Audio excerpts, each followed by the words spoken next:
ya, baik. Nah, sudah dengar kan, ini ada namanya bekerja sama, disiplin, bergotong royong, santun. Bekerja sama lagi, ini ada yuk jangan terlambat ke sekolah, sopan santun. Berdoa sebelum belajar, tolong bekerja sama, disiplin, sopan santun, disiplin. Nah, kita pisah ya. Kita pisah yang disiplin ini. Ini kita taruh disiplin semua, ada berapa ada disiplin?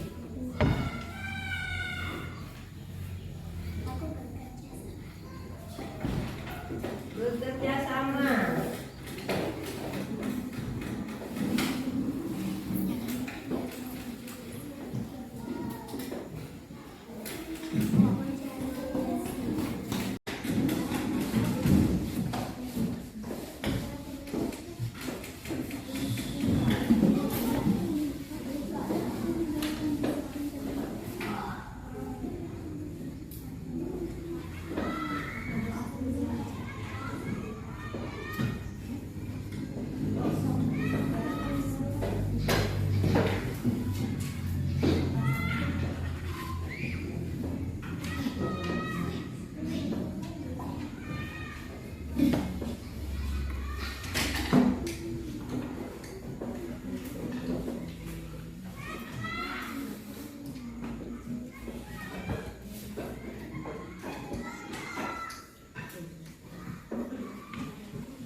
Tidak sama, ya. Terus berdoa sebelum belajar. Mana tadi? Berdoa sebelum belajar. Ini di sini. Ini yang dua ini nggak ada, makanya yang satu ini yang belum ada. Berarti ada 4 ya yang kita dapat, anak ibu sepakat mengingatnya aturan kelas itu. Ada 5 berdoa sebelum, ada gotong royong bekerja sama. Itu mau sama kan gotong sama. Terus kalau anak ibu keluar dari ruangan ini, bagaimana caranya? Ada aturannya apa enggak? Kalau keluar ada aturannya. Apa aturannya kalau keluar kelas? Hah? Udah lupa? Hah? Udah lupa kalau mau keluar kelas keluar apa? Baiklah, kalau mau keluar itu harus mengangkat tangan. Kadang udah lupa nih, itu kan? Kan udah pernah aku sampaikan kalau mau keluar ruangan mengangkat tangan. Izin keluar. Kalau mau bertanya juga mengangkat tangan sebelum bertanya. Ya? Nanti kita tambah satu lagi. Baiklah, coba dengar perhatikan di sini. Jadi kita sudah dapat ada 1, 2, 3, 4. Nah, anak ibu, ini adalah aturan. Aturan ini yang akan kita jadikan sebagai keyakinan kelas kita ke depannya. Kenapa kita harus membuat sebuah keyakinan kelas? Kenapa? Untuk apa? Juga berikut. Membuat aturan-aturan yang anak ibu ketahui dan anak ibu tulis. Sekarang kita buat keyakinan kelas ya dari kalimat ini ya.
belajar, bekerja sama, sopan santun. Kira-kira menurut anak ibu masih ada nggak yang kurang? Masih ada.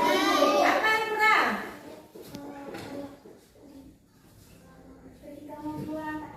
Ketika membuang tangan. Tadi kenapa nggak ada yang milih? Ya, berarti kita tambah lagi ya.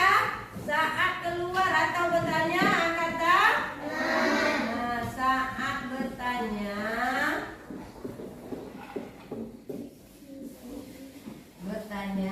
atau keluar ruangan.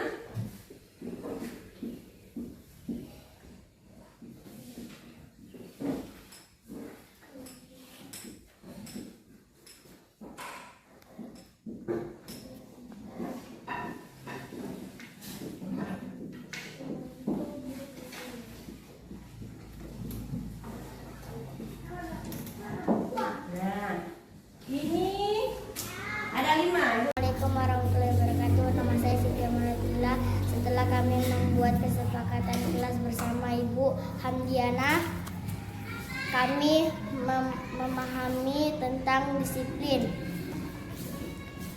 tanggung jawab kelas, berpiket, membantu teman, buang sampah di tempatnya, dan berdoa. Wassalamualaikum warahmatullahi wabarakatuh. Assalamualaikum warahmatullahi wabarakatuh. Waalaikumsalam warahmatullahi wabarakatuh. Puji syukur mari sama-sama kita panjatkan kehadiran Ilahi Rabbi, yang mana di pagi yang berbahagia ini kita masih diberi kudrat dan iradah sehingga kita dapat berkumpul di ruangan yang sangat sederhana ini. Salawat berkirim salam mari pula kita haturkan kehadiran baginda Nabi besar Muhammad sallallahu alaihi wasallam yang telah menarik umat manusia dari alam kejahilan ke alam yang penuh dengan ilmu pengetahuan. Yang kami hormati Bapak Kepala Sekolah SD Negeri Padang Sikabu yang telah hadir di tengah-tengah kita, yang kami banggakan Ibu Hamdiana selaku calon guru penggerak Aceh Barat, dan yang kami hormati Bapak Ibu Dewan Guru yang telah berhadir di sini. Adapun agenda kita hari ini yaitu menyebarkan pemahaman dan penerapan pengalaman budaya positif yang akan nantinya disampaikan atau yang akan disampaikan oleh Ibu Hamdiana. Kita selaku Dewan Guru, khususnya kita yang berada di SD Negeri Padang Sikabu ini, merasa berbangga atas terpilihnya salah seorang rekan kita menjadi calon guru penggerak. Mudah-mudahan ke depan kita nanti akan menyusul juga seperti Ibu Hamdiana ini. Amin. Amin. Untuk menjaga waktu, mari sekarang kita dengarkan sambutan dari kepala sekolah. Kepada Bapak kami persilakan.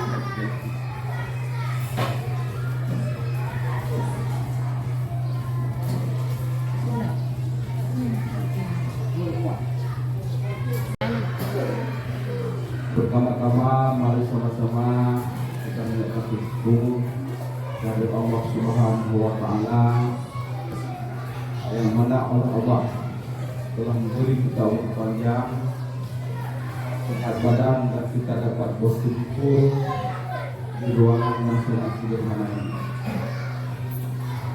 Selawat beserta salam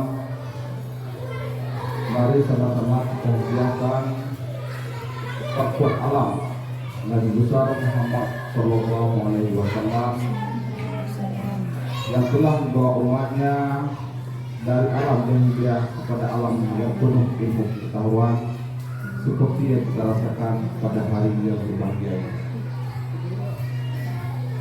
Yang saya hormati kepada ibu-ibu Dewan Guru SD Negeri Padang Sekabu yang sudah bersedia hadir di ruangan yang sederhana ini,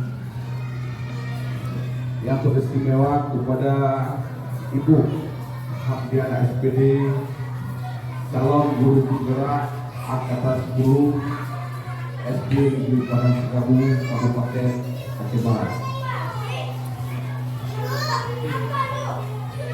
Pada hari ini kita ikut berpartisipasi dalam kegiatan penyebaran pemahaman dan penerapan pengalaman budaya positif yang dipaparkan oleh calon guru penggerak kita, yaitu Ibu Hamdiana. Semoga kegiatan ini berjalan dengan lancar dan mudah. Setelah kegiatan ini, ibu-ibu guru semuanya bisa mengadopsi ilmu yang disampaikan oleh ibu kita, Ibu Hamdiana, dan kedepannya kita bisa mengubah sekolah ini menjadi ke arah yang lebih baik. Jadi harapan saya, mudah-mudahan kedepannya guru-guru yang ada di SD Negeri Padang Sekabu ini bisa mengikuti jejak Ibu Hamdiana, sehingga sekolah kita ke depan ini bisa berubah seperti yang kita harapkan. Jadi dengan adanya Ibu Hamdiana ini kita bisa belajar lebih jauh, supaya peminat guru-guru ke depan ini, guru penggerak, kalau guru penggerak ke depannya, guru lain ada minatnya lebih tinggi. Jadi saya sampaikan kepada Ibu Hamdiana, selamat, semoga Ibu menjadi guru yang lebih baik ke depannya, bisa memberi motivasi kepada kami semua. Jadi saya akhiri bila berkata, wassalamualaikum warahmatullahi wabarakatuh. Seperti Bapak katakan tadi, walaupun Ibu Hamdiana ini sebagai CGD, apabila seorang didik beliau tidak bisa juga sekolah kita. Mari di sini sama-sama kita abadikan sekolah kita ini menjadi sekolah yang cerah, yang menjadi sekolah yang berubah. Selanjutnya, mari kita dengarkan paparan dari Ibu Hamdiana selaku guru calon penggerak angkatan 10. Kepada Ibu kami persilakan.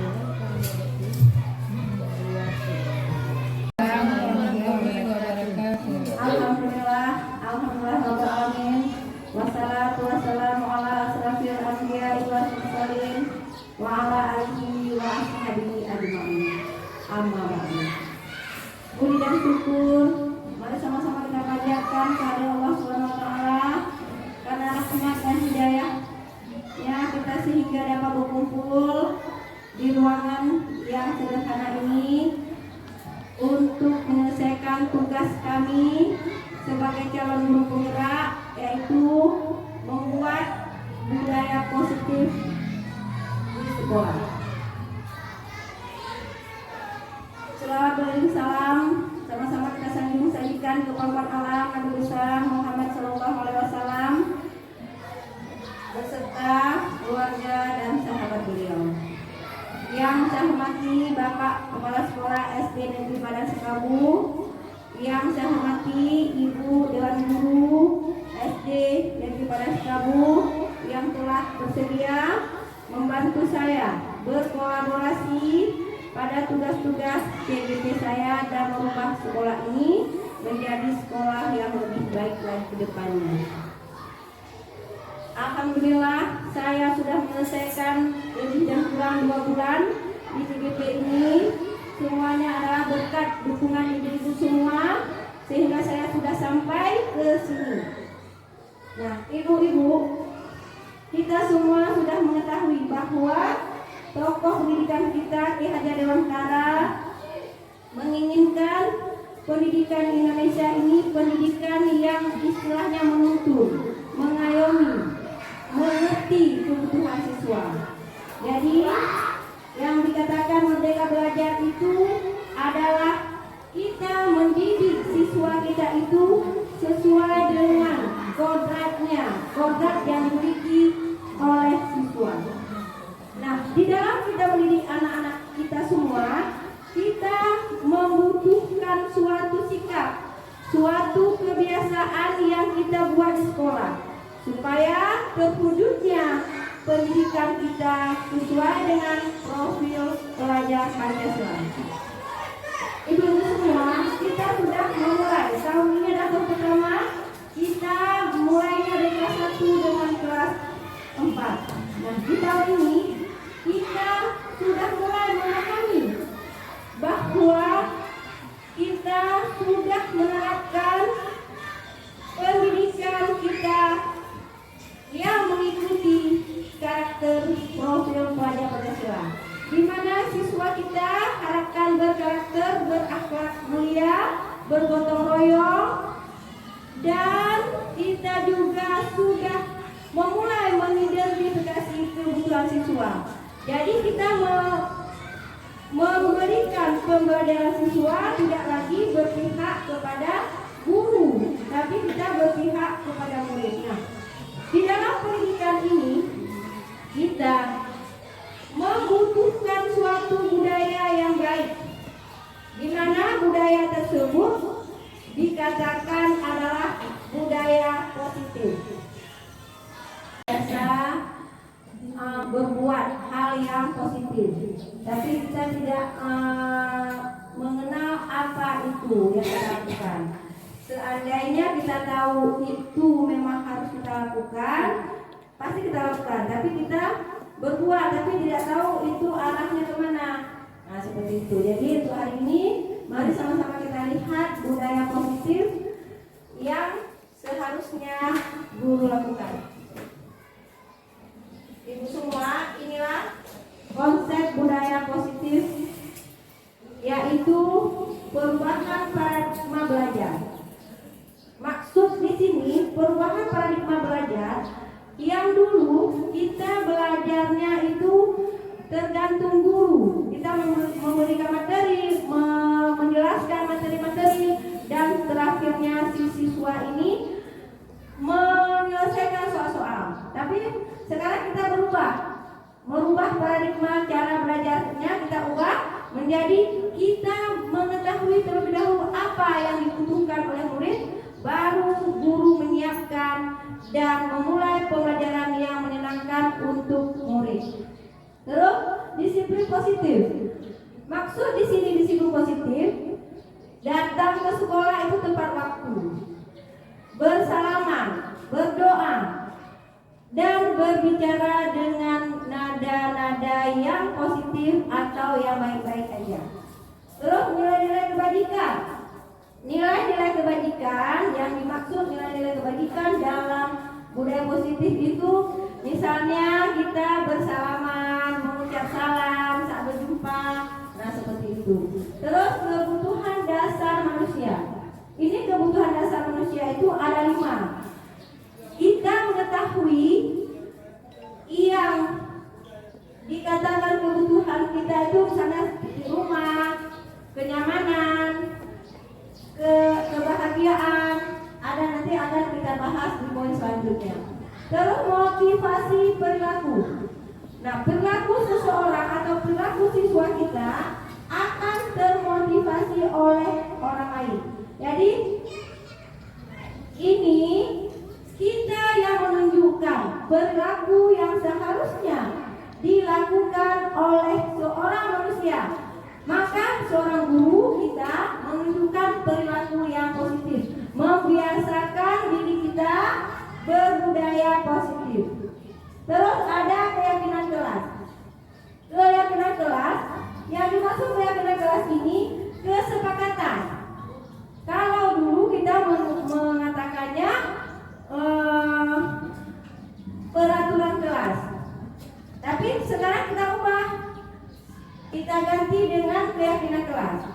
ini kelas yang satu tidak harus sama dengan keyakinan kelas yang lain. Di dalam keyakinan kelas ini kita bersepakati dengan siswa kita di dalam kelas apa yang seharusnya kita sepakati bersama, itulah yang akan kita terapkan. Nah, nanti akan kita bahas di sesi berikutnya. Terus ada segitiga restitusi.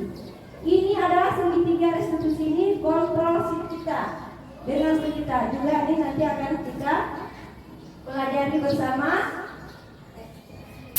Kita lihat pembelajaran dengan paradigma baru.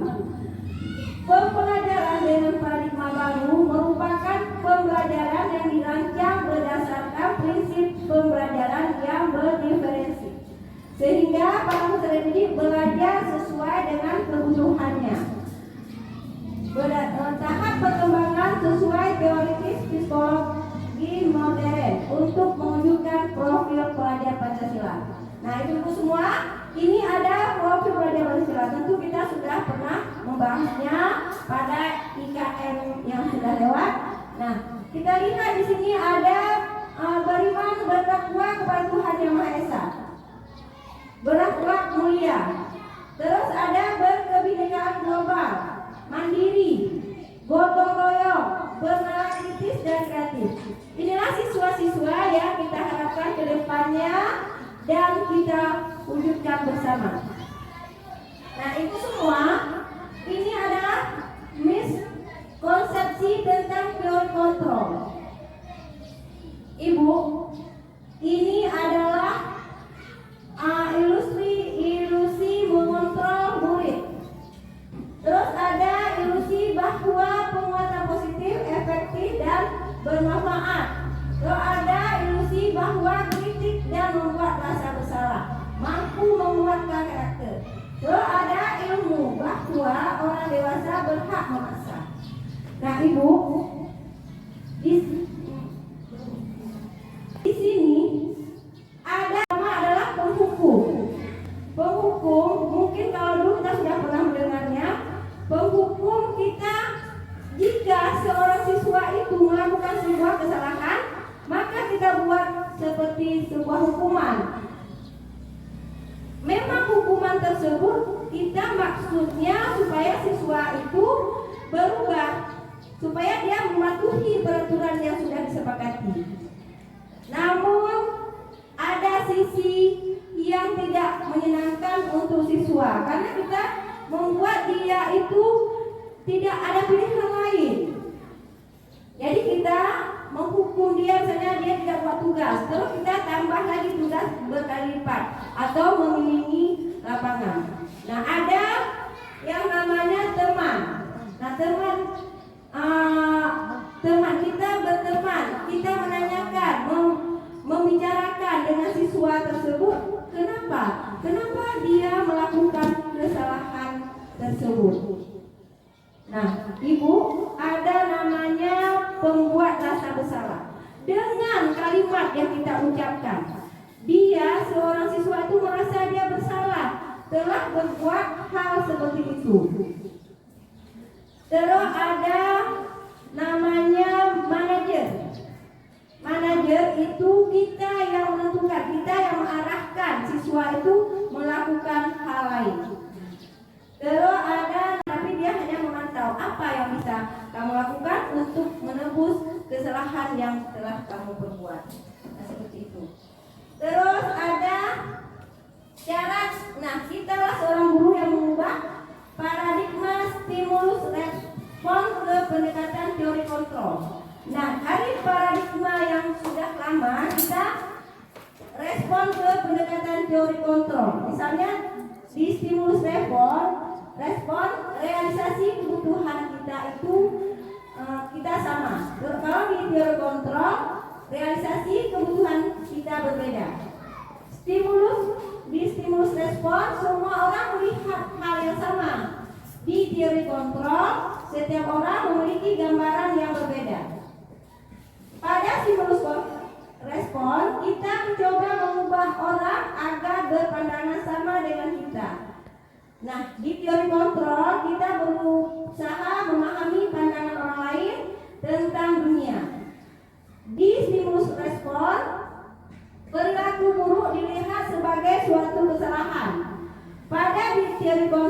semua perilaku memiliki tujuan. Pada stimulus respon, orang lain bisa mengontrol saya. Pada teori kontrol hanya Anda yang bisa mengontrol diri Anda. Pada stimulus respon, saya bisa mengontrol orang lain. Pada teori kontrol, Anda tidak bisa mengontrol orang lain. Pada stimulus respon, pemaksaan adalah pada saat bujukan gagal. Pada teori kontrol, kolaborasi dan konsensus menciptakan pilihan-pilihan baru. Pada stimulus respon, model berpikir menang kalah. Pada teori kontrol, model berpikir tentu berbeda dan jauh sekali perbedaannya antara stimulus respon dengan teori kontrol. Sampai sejauh ini, adakah ibu-ibu yang bisa menjelaskan bagaimana kita cerna tentang stimulus respon kita bandingkan dengan teori kontrol? Bagaimana ibu? Ada yang bisa menjelaskan?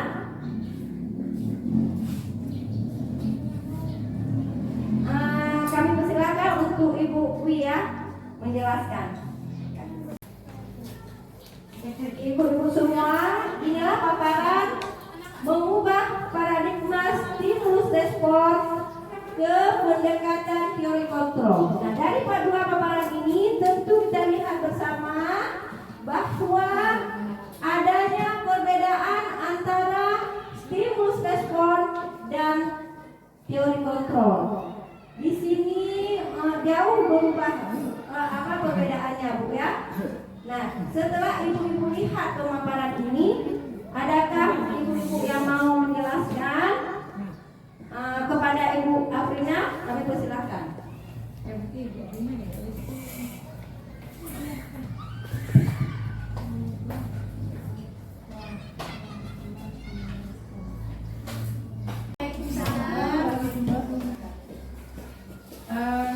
Dari paparan yang sudah disampaikan oleh guru kita tadi, yaitu Bu Hamdiana, kita bisa melihat di sini, jadi mengubah paradigma stimulus respon ke pendekatan teori kontrol.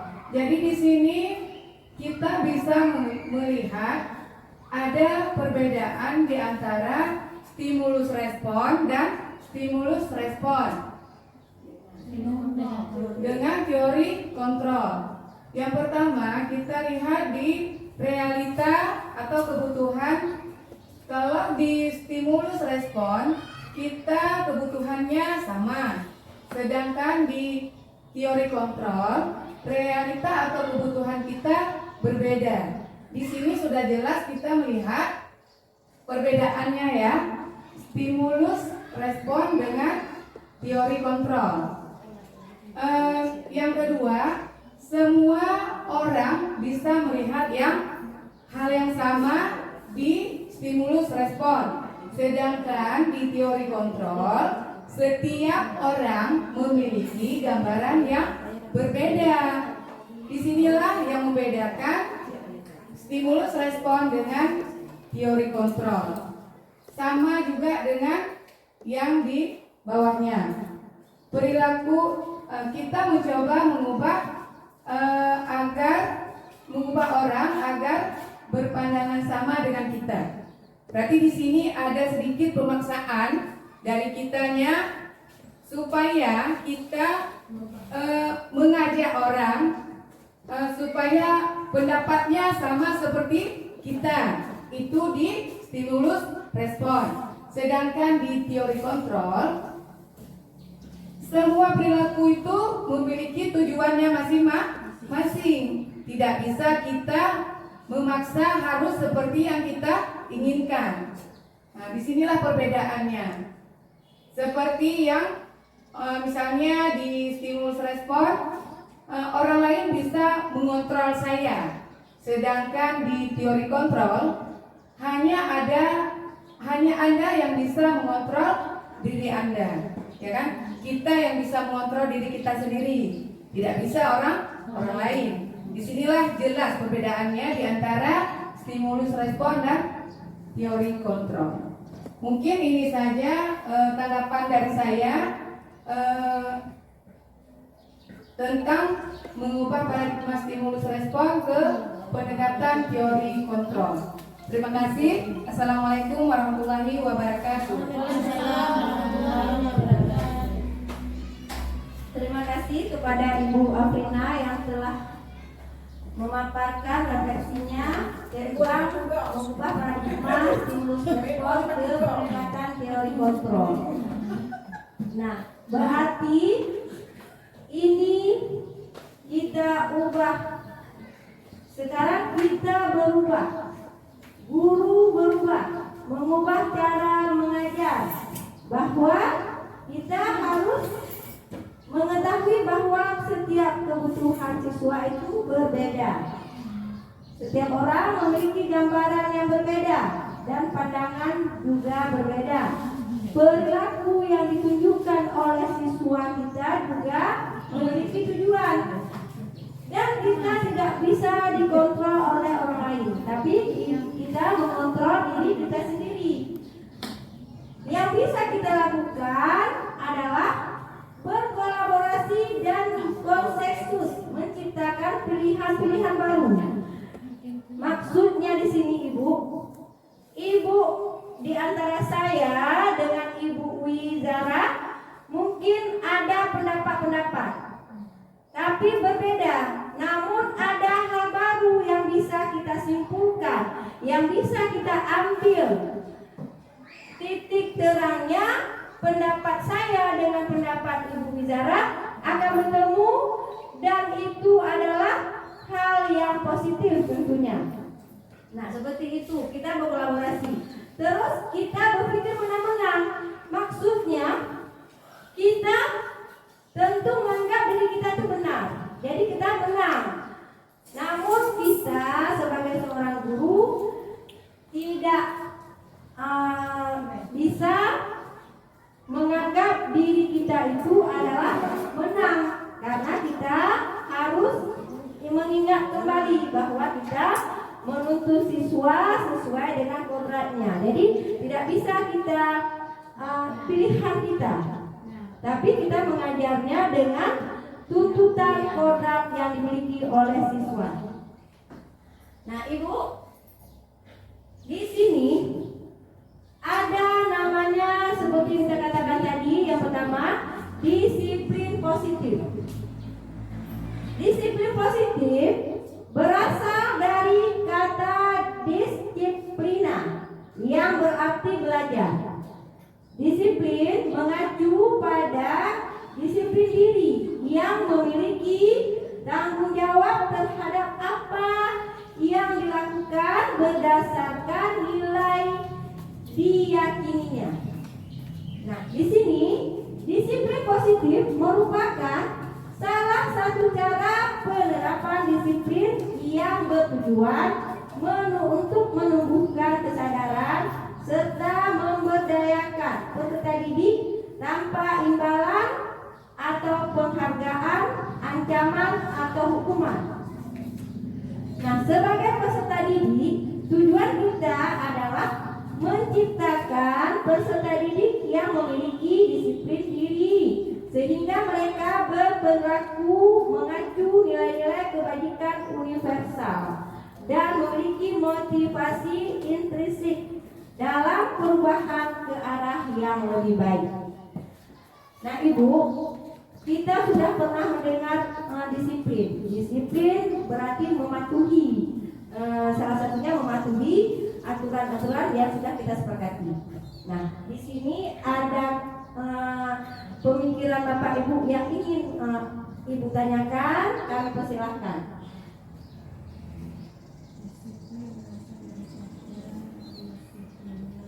Ada di depan bahwa disiplin berasal dari kata, terus kita ambil disiplin positif. Merupakan salah satu cara penerapan disiplin bertujuan untuk menumbuhkan kesadaran serta memberdayakan peserta didik tanpa imbalan atau penghargaan. Kita menerapkan disiplin Tapi anak kita itu berubah, berdisiplin positif. Kita tidak memberikan mereka suatu penghargaan. Kan ada kita. Misalnya anak-anak ibu ini, siapa yang mau cepat menyelesaikan menulis, siapa yang cepat menyelesaikan tugas, nanti akan ibu berikan permen seperti itu. Jadi hal seperti itu akan mengubah karakternya.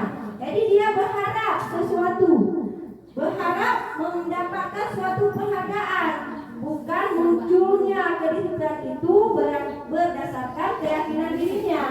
Maka kita sekarang mari menumbuhkan kesadaran kepada peserta didik kita yang mereka itu berdisiplin. Tidak kita beri hukuman tanpa menekan dia, tapi dia tetap dalam keadaan bahagia, namun dia bisa berdisiplin sesuai dengan yang kita sepakati, disiplin positif.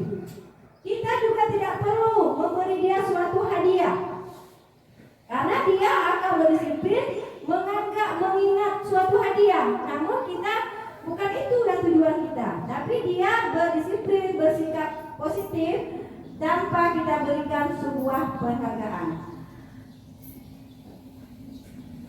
Nah, ibu-ibu, ini adalah nilai-nilai kebajikan.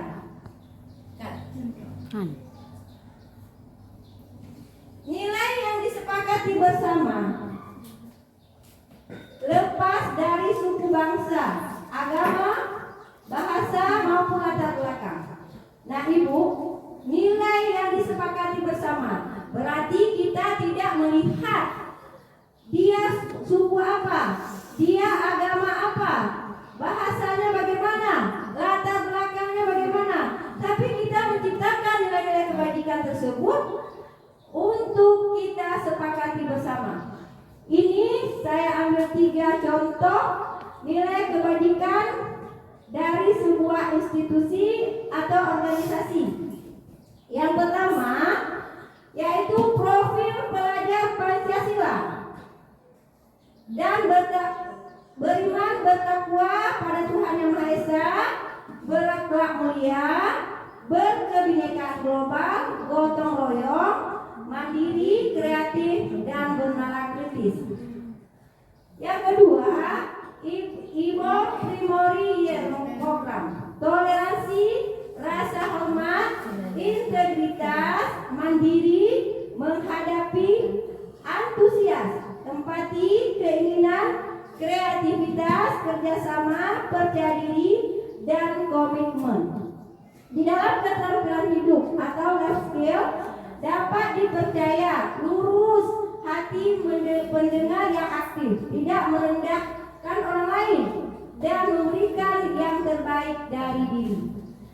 Nah ibu, di sini adalah nilai-nilai kebajikan yang bisa kita sepakati bersama. Nah pada nilai kebajikan ini saya sudah memaparkan dan saya ingin teman untuk merefleksi nilai kebajikan tersebut.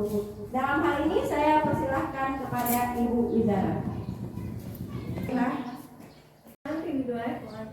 Dari paparan demi paparan yang telah disampaikan oleh rekan kita ini, bahwa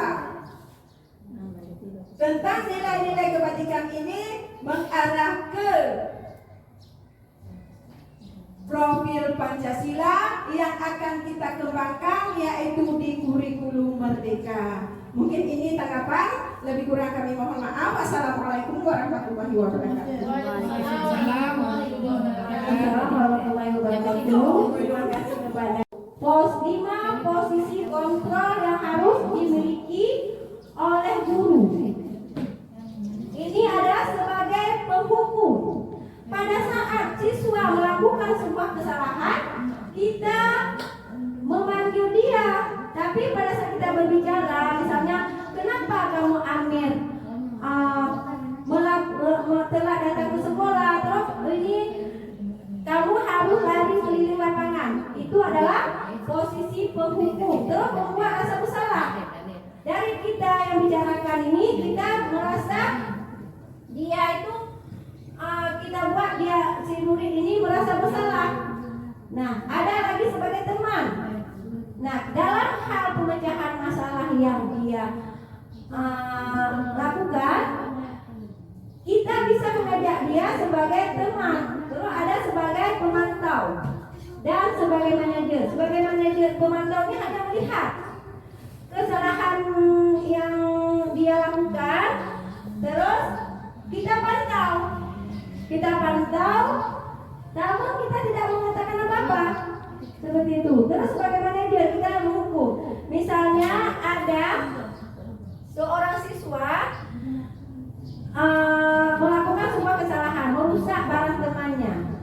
Kita yang mengatur, katakanlah kita panggil si Ramadan untuk membuat sebuah kesalahan dengan si Keisha. Jadi Ramadan ini merusak buku si Keisha. Terus kita menanyakan kepada si Ramadan, kenapa kamu lakukan hal seperti itu? Terus dia berkata sudah diejek dan sebagainya. Namun kita juga berkata, ini kamu harus menggantikan buku si Keisha tadi. Itu contoh sebagai manajer. Terus ada contoh penerapan 5 posisi kontrol guru. Di sini contohnya hormat pada bendera selama 1 jam. Terus ada contoh kedua, berapa kali ibu harus memberitahu kamu. Kamu selalu saja mengecewakan ibu. Nah, ini posisi kontrol yang kita lakukan. Si siswa ini melakukan kesalahan, misalnya hormat kepada bendera, dia sudah membuat kesalahan. Contoh kesalahan dia buat pada saat upacara, misalnya dia tidak memakai dasi atau topi, atau dia tidak memakai sepatu yang berwarna hitam, maka kita akan membuat dia melakukan hormat kepada bendera selama 1 jam. Ini termasuk kepada posisi kontrol penghukum. Nah, ini yang satu lagi, berapa kali ibu harus memberitahu kamu? Kamu selalu saja mengecewakan ibu. Ini adalah masuknya ke dalam posisi kontrol membuat rasa bersalah. Ini ada contoh penerapan 5 posisi kontrol lain. Apakah kamu tahu kesalahan kamu? Kira-kira bagaimana kamu memperbaiki kesalahanmu? Nah, ini bisa masuk ke dalam posisi kontrol sebagai teman. Jadi kita menanyakan pendapat anak-anak, bagaimana kamu memperbaiki kesalahan yang kamu lakukan. Terus, kenapa kamu tidak menyelesaikan tugas pekerja rumah? Nah, ini kalau kita tanya seperti ini, kira-kira ibu, ini di mana letak posisi kontrolnya? Baik. Kenapa kamu tidak menyelesaikan tugas pekerja rumah? Ini bisa kepada pemantau, ya, kita pantau, tapi kita tidak memberikan, tidak ada kalimat menyelesaikan. Cuma kita memantau. Kenapa kamu tidak melakukan menyelesaikan tugas pekerja rumah? Nah, ini posisi kita sebagai guru. Coba ibu-ibu semua, coba perhatikan posisi kontrol. Apakah aku? Saya kecewa sekali dengan kamu.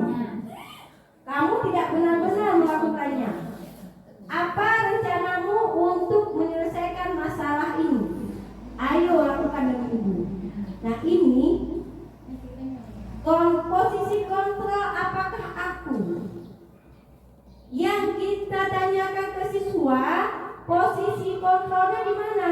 Apakah di penghukum atau pembuat rasa bersalah, atau sebagai teman, atau pemantau, ataupun di manajer? Ini bisa kita cerna. Terus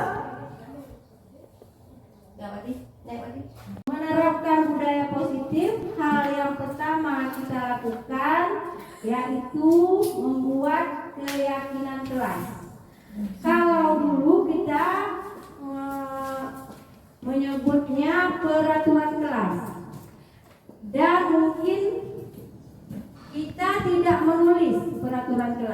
Namun saat awal pembelajaran kita lakukan peraturan di kelas kita sebutkan, kita ucapkan. Namun kadang-kadang yang kita lakukan di kelas itu kita sendiri yang menyebut peraturan, guru yang menyebut. Sedangkan siswa membaca dan mengikuti. Nah, untuk kedepannya semoga kita bisa berubah kepada keyakinan kelas. Hari ini kita lakukan berkolaborasi dengan siswa, dan yang kita buat untuk keyakinan kelas ini bukan yang kita mau, tapi kita mendengarkan apa yang diucapkan oleh siswa. Dan saya kemarin sudah membuat keyakinan kelas di kelas 1. Nah, di sini mengapa keyakinan kelas? Mengapa bukan peraturan kelas? Kita dulu hanya mengenal peraturan sekolah. Jadi kita membuat peraturan. Guru sebelumnya rapat sesama dewan guru membuat peraturan jam 7.30 siswa berada di lapangan sekolah. Jam 8 siswa berada di kelas. Kita yang buat peraturan bersama guru lain. Tapi kalau keyakinan kelas kita buat bersama siswa, kita lakukan. Nah, kami kemarin melakukan pembuatan keyakinan kelas. Ini ada kami sepakati bersama, nanti ada videonya Ibu. Ini ada kesepakatan kelas 1B. Disiplin, berdoa sebelum dan sesudah belajar, angkat tangan sebelum bertanya, menjaga kebersihan, bekerja sama sesama teman. Nah, Ibu, keyakinan kelas ini tidak perlu terlalu banyak. Tapi yang kita sepakati, siswa, mungkin kalau siswa kami kan kelas 1 nih, cuma kata-kata seperti itu yang dia ucapkan. Kalau di kelas lain mungkin kelas 5, kelas 4 nanti sudah banyak lagi kata. Tapi kita sepakati, guru sepakati bersama siswa lain, ini yang cocoknya apa? Misalnya kita ada kalimat bekerja sama dengan teman. Bu, yang buka PR ngongon, Bu, yang gotong royong, Bu, itu semua kita ubah kata-kata yang lebih konkret, lebih sedikit. Jadi sedikit yang kita lakukan tapi bermakna yang akan kita terapkan.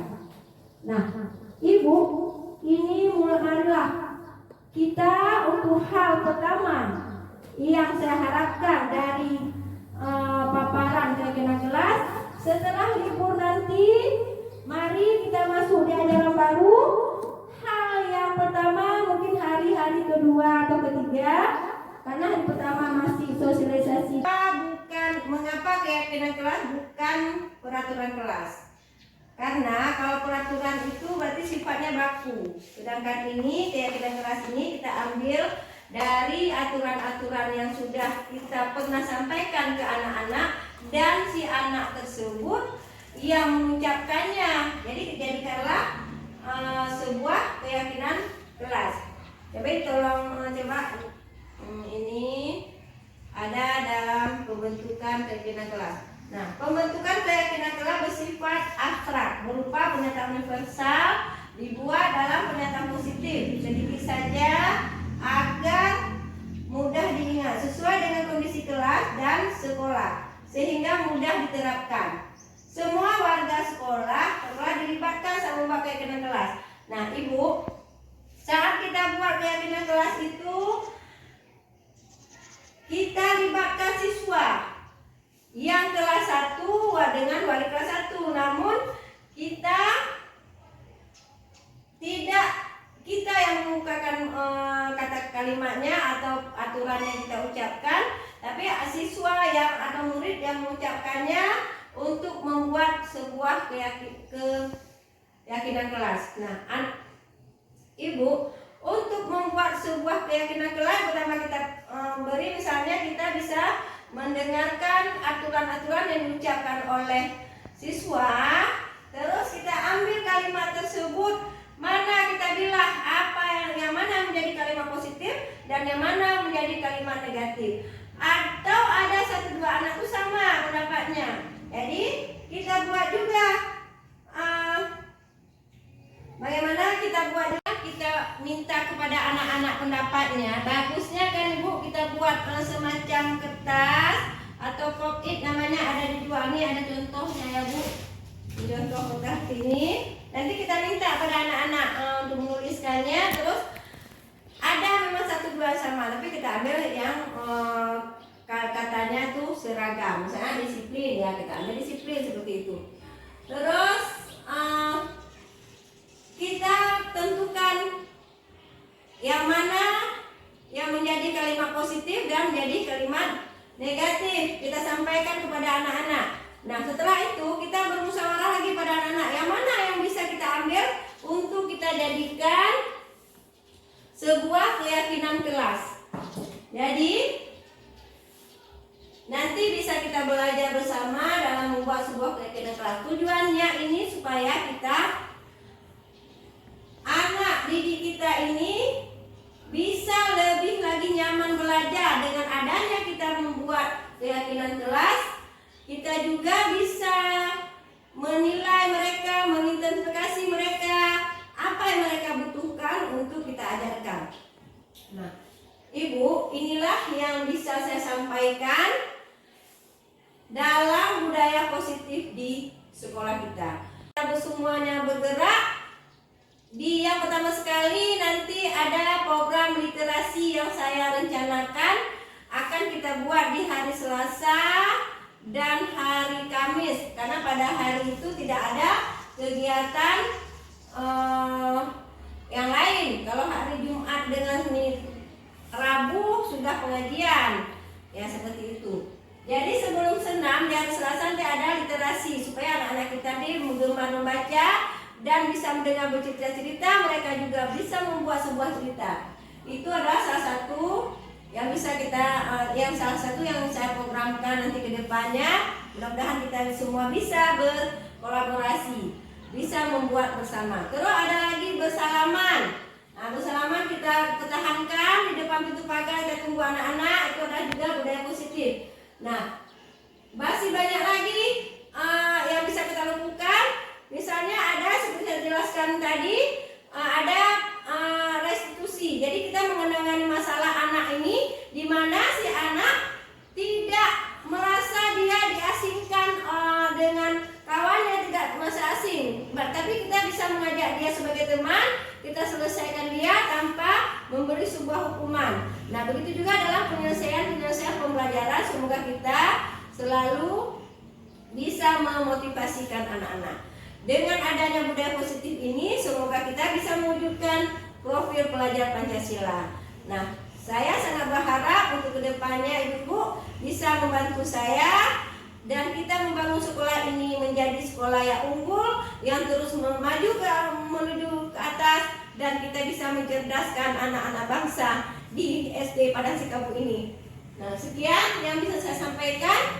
Saya akhiri. Assalamualaikum warahmatullahi wabarakatuh. Terima kasih. Saya Salmiati, saya salah satu teman Bu Hamdiana, dan kami merasa sangat bahagia dengan adanya kegiatan yang dilakukan Ibu Han dan paparan yang telah beliau jelaskan